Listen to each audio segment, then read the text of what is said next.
Brilliant. Right. Okay. Let's get started. Hi, Becky. How are you? I'm good, thank you, Claire. How are you? Yeah, I'm very well, thank you.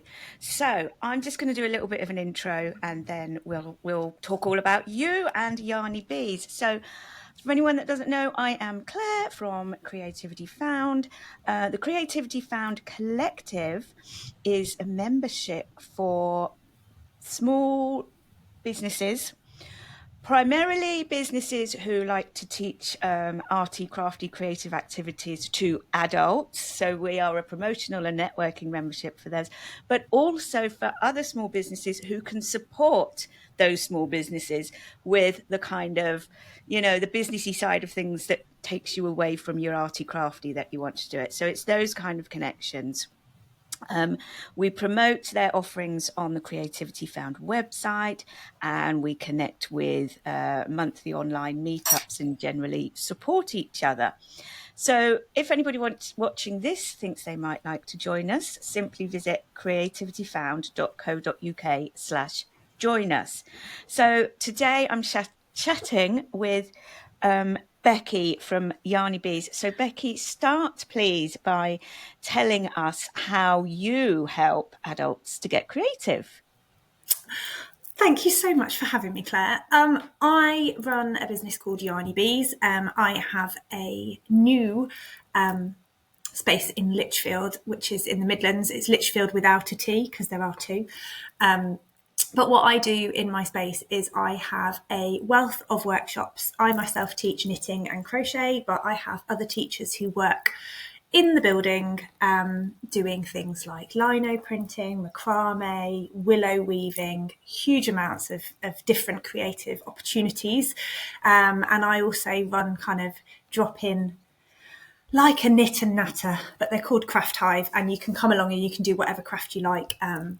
That's this evening, actually, a regular Thursday group, and I love it. Yeah. But I'm all about encouraging people to have that creative time where they switch off from whatever else it is going on in their life. Yeah.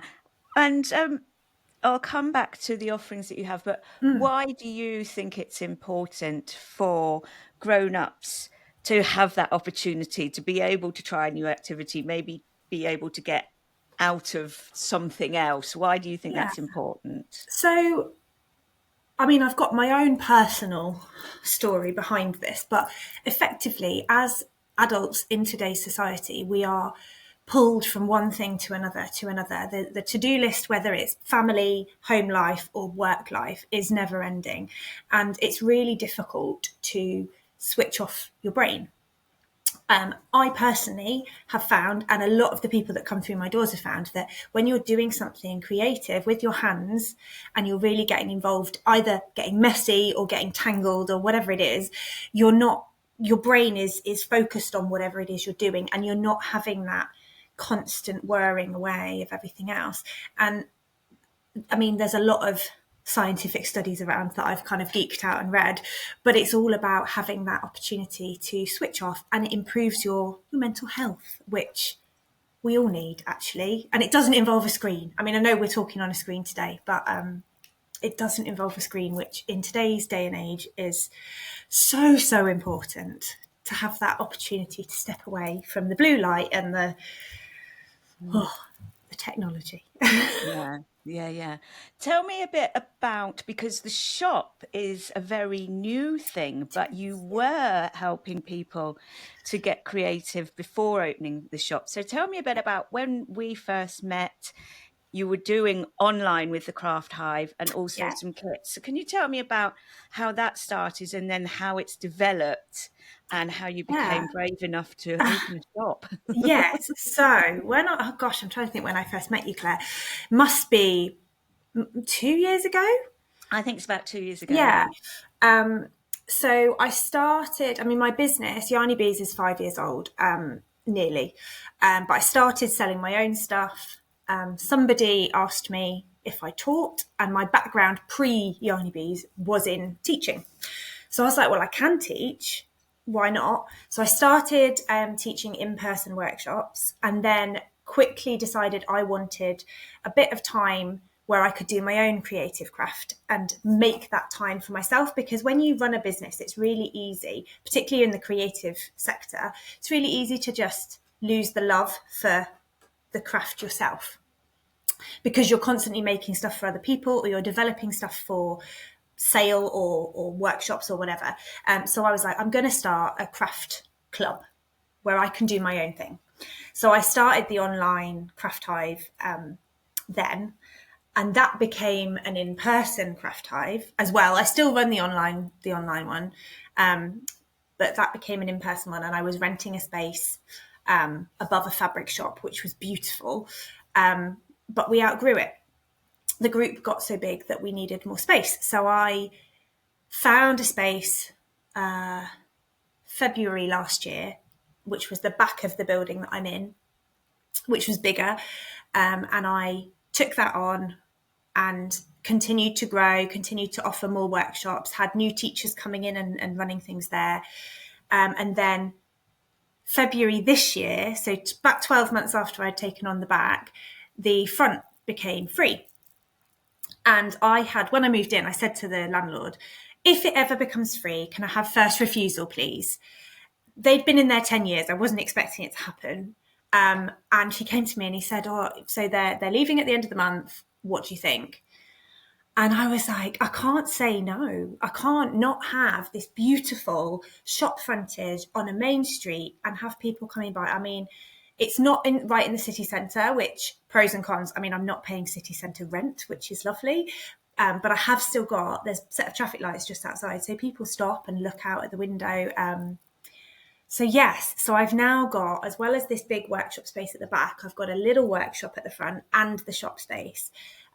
So the opportunities for people to come in and spend time feeling great about themselves and doing something creative have just grown. And that's what makes me really excited, really. It's not so much, yes, the growth of my own business is amazing, don't get me wrong, but actually what I really love is the community aspect that is growing. Because when I started setting up the shop, because I didn't have a huge amount of time, took it on in beginning of April, opened properly beginning of May, but I had the kids off for 2 weeks in the middle. And I was like, oh my goodness, I've set myself a mountain. But all of my regular ladies and gentlemen were like, we'll come and help you stock shelves. We'll come and help you price stuff. We'll come and do this. And this community, I'm getting goosebumps talking about it, actually, it's weird. This community that has become part of Yarny Bees just came together to help build this shop. So whilst it is my business, it's so much more than that. And there is this beautiful group of people that come along. And that was, again, I had the open day on Saturday, and I had teachers in who were there to showcase what they were about. We had like make and take activities for people to do. It was just beautiful to see people coming in that were just there to support me, but also people coming in because they'd heard what was going on and wanted to see what it was all about. And just makes me feel really excited, Claire, that there's so many more people out there who are going to have the opportunity to get creative. Yeah, that is a really lovely story. Talking about community, you've got your community. You're also a member of the Creativity Found Collective, and I know I've seen you networking in some of the other groups about why do you think it's important to be a member of a creative community or a business community? Why is that important to you? It's all about, for me, having a network of people around you that get it. Whether that's people around you who understand your creativity, or whether that's people around you who understand what it's like to run a business. You need people around you who get it, and you can go to and say, look, today's rubbish. Can you give me what did you do when this happened to you? I've got this person who's been a pain in the backside. Can you help me out? What can I say? Or you go, do you know what? I'm doing really well and I'm going to celebrate this. Will you come and have a glass of wine with me, or a slice of cake or whatever? And it's that cheerleader, mentor, supporter, having all those people around you who understand and really get it. That's what's important for me. yes, people will always say networking, you do it so you grow and you make connections so that, people who know you will pass on your details. Yes, that's great. And I wouldn't have grown as much as I have without that. But actually, for me, it's about those friendships and those relationships forming where you support each other and you celebrate each other's successes and you commiserate each other's failings. Don't like the word failings, Yeah. learnings, whatever. Yeah. But Yeah. yeah, it's all about that for me. Yeah. I completely agree. I also tend to get ideas bouncing off, even if we're not talking. Yes, I will often come away from a meetup and go, oh, I've come up with this other idea that actually maybe had nothing to do with what we were talking about, but it builds things in your mind, doesn't it? absolutely. Having when you run a business on your own, it can be really lonely and it can be a little bit draining on your creativity and on your ideas factory, as it were. But having, like you say, having that rebound with somebody else, even if you're not talking about anything related, Mm, it often sparks off yeah. more than you would on Yeah. your own. Yeah. And that's what having a nice variety of businesses and people within groups can help with as well. And that's partly why I started, saying everybody come and join the Creativity Mm. Found Collective. You don't have to offer a workshop, because I sometimes think I that's think really when, important though, because yeah, the extension of what you've opened the Creativity Found up to, it's actually more people that are going to benefit those creatives. Because I know yeah, for me, the creativity stuff I love. The rest of the business life is hard and it yeah, doesn't come naturally. And I'm not geared towards, the actual financial side of things or the marketing side of things or whatever else, yeah, the boring bits. yeah. And that's all the stuff that you don't think maybe when you get started. Yeah, yes, You've got to do exactly. all of that. But you Definitely. don't have to do it all yourself. And this is where widening up our communities means we can get help with that. Um, what, so, what about for you? What do you think the best thing is about running your own business? That's a really hard question to pick just one. Um, Okay. I so there are. I think there's two main things that stand out for me. Number one is I am in charge of my own time. So whatever I do, it's on my terms, which is really important for me as a mum to two. I always say small children. They're not that small anymore, but they're not. They're still at primary school. They still Um, need you. yeah, they still require feeding and like cuddles and things like that.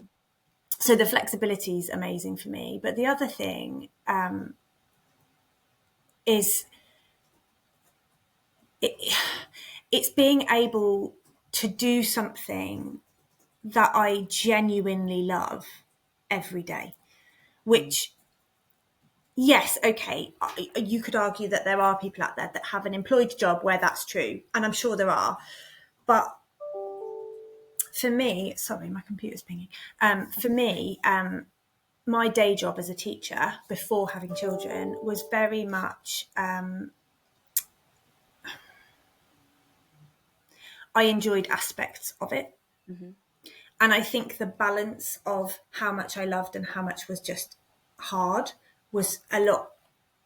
It wasn't equal, Yeah. and it certainly wasn't weighed in the favour of the bits I loved. Mm, Whereas now, if I don't like something, if I don't like doing something in my business, I have the opportunity to change it mm. and make it better for me, Yeah. which Yeah. I suppose they go together a bit, really. Yeah. Um, Brilliant. Okay, remind me again then both about what you stock in the shop and the kind of workshops you have coming up, and then give us the address of your shop and all your contact details before we okay. finish up. Okay, so in the shop, I have primarily yarn craft goodies. So yarn, hooks, needles, notions, my craft journals available in the shop as well as a small amount of kits. Quite a large amount of kits and patterns, small amount of pre-made, ready for you products. I also take commissions in the shop, so if there's something you want in a different colour, I can do that. That will expand as we go on, I'm sure. Workshop wise, coming up over the next month, we've got learn to crochet workshops along with other specific crochet skills, a learn to knit workshop. I've got Tony the manbroiderer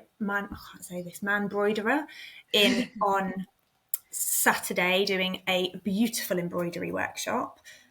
If you don't know him, you should definitely check him out because his work's amazing. And then at the end of the month, I've got Louise in doing macrame, big chunky macrame jewellery. Her business is Mama Lou Makes.